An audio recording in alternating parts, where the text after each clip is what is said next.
Unit 6, lesson 10. Today we have rectilinear shapes. So they look like this guy. Rectilinear shapes are shapes that are made up of multiple rectangles or multiple different side lengths. Today is actually not just about rectilinear shapes. It's about using known values to solve for unknown values to then find perimeter. So I can find perimeter by using my known values to identify all missing side lengths. I went through a couple different iterations of t-TEDs. At first I got caught up in the rectilinear shapes, but if you look, kids are actually asked today to solve problems both with rectilinear shapes and with shapes with just a side length unknown. And so kids today need to look at this and say, if I know that dear Lord, that perimeter is massive. Okay.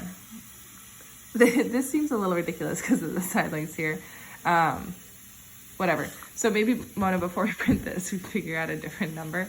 But for this one, which is just truly astounding numbers, if I know of this one, this one, and this one, I know that to find perimeter, I need to add up all side lengths. So if I know 3 of the parts, 1, 2, 3, and I don't know this part, I can add these parts up to then solve for the unknown value by subtracting from the given perimeter. So these are given perimeter, missing side lengths. Whereas these guys are rectilinear shapes where we're missing side lengths. And what they need to do is decompose. Yeah, see, I even over here was like trying to work out another t-TED. Here, they need to use their knowledge of what's given to find unknown side lengths. So I'm gonna show you, because this is a little bit of a trickier one. So again, let me stamp. Our t-TED today is I can find perimeter by using my known values to identify all missing side lengths. That works for both the given perimeter ones and the rectilinear shapes. So our questions say, how can I partition this shape to create smaller rectangles? How can I use length of opposite sides to help me find the missing side lengths? How can I use the perimeter to help me find the missing side lengths? And what's the total distance around the outside of a shape?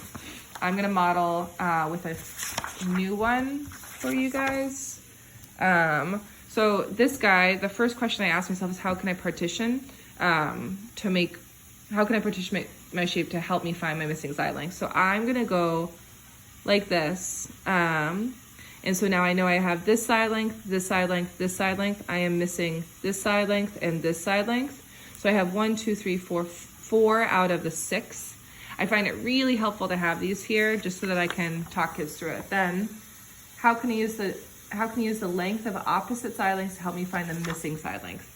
So right now, I need to figure out this missing side length, and it corresponds, I know that opposite side lengths are the same, but this shows the total side length of 9. But I know that this little guy right here is 2, 2, and 2. This is what's tricky. If you put the 2 here, kids might add this in. I'm gonna show you what I do with it. 2 plus what gives me 9, because what I'm going to use today is my knowledge of part, whole. So I'm going to call this missing side length A and B. So if I know that 9 is my total, A is my unknown, and 2 is my given, like this, then I can figure out A by doing 9 minus 2 to get A, which is 7. Easy. So then I always cross this guy out when I'm done. I don't want to ever make the mistake of leaving that there. Again, down here, I know that I do not know this side length, but I do know that 4 opposite side lengths are the same. So this guy right here is 4. So to figure out B, if 7 is the total, 4 is a given, and B is unknown, 7 minus 4 is 3. I should have done that there too. And then this becomes 3. I cross off 4. And I always ask myself repeatedly, how many side lengths do I need to add together? Here it's 6. So I even sometimes set up the equation in advance because I don't want to by accidentally add in any of those additional values. And I do this each time. I cross them off as I place them there so that I make sure that I get all of them. 3. So while this is not the key thing from the lesson, we also have these guys where it's given perimeter and using that. Today is really asking ourselves, what are the known values that'll help me solve for my unknown values? What are my known values, the total perimeter, that'll help me solve for my unknown value?